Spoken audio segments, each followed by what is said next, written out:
fleet of just 38 aircraft. Rival BA has nearly 300. Gas guzzlers like Molly are also starting to show their age. This design is, what, 1980s? Yeah, 20 years. 25. Over 25 years old. So the computing power in your smartphone you can buy nowadays is easily a match for this. If you can keep your aircraft age young, then I mean you can always stay in the game. In a bid to keep up with the competition, the airline are investing millions in one of these.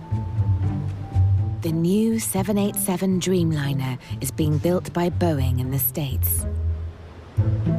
The first of 17 currently on order, this snazzy fuel saver will eventually replace nearly half the airline's fleet and should start saving them a fortune.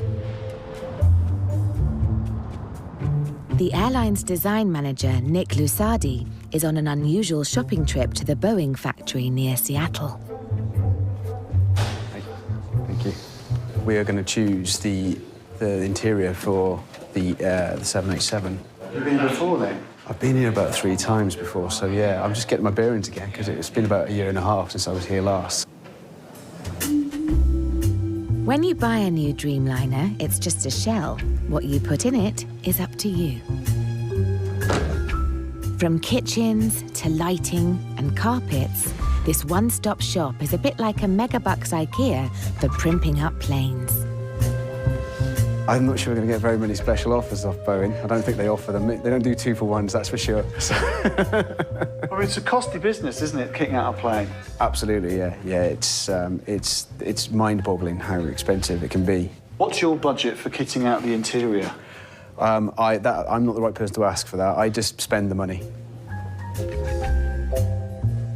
Nick's after 198 economy seats. You can choose any seat here. You went for this. So this is a good seat.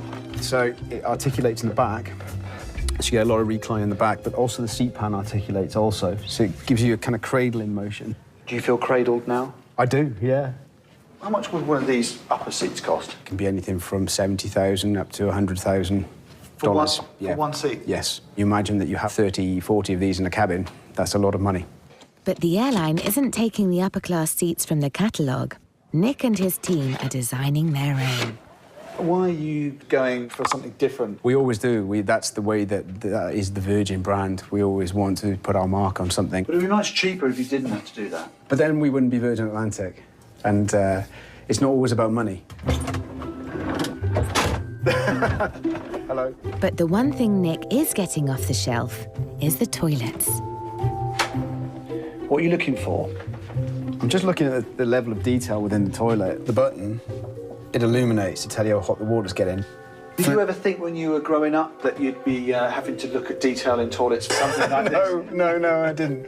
I never thought it was going to be. I never thought it was going to be like this. It might look like just a loo, but this lav costs the same as a Lamborghini. At 200 grand a pop, it needs to shine. This one has mood lighting. Mood lighting? Yeah, there's mood lighting in the toilet. Yeah, so. Is that important? It is. They've got a soft close lid on them, which you find a lot these days in high-class toilets. What's your favourite toilet here? The biggest toilet. That's my favourite because it means that you have the most amount of space. Is getting the right toilet really going to make a big difference to someone buying a ticket? It is part of the experience. With their very first Dreamliner on its way, it's nearly time for Virgin to join the big boys. These are all the different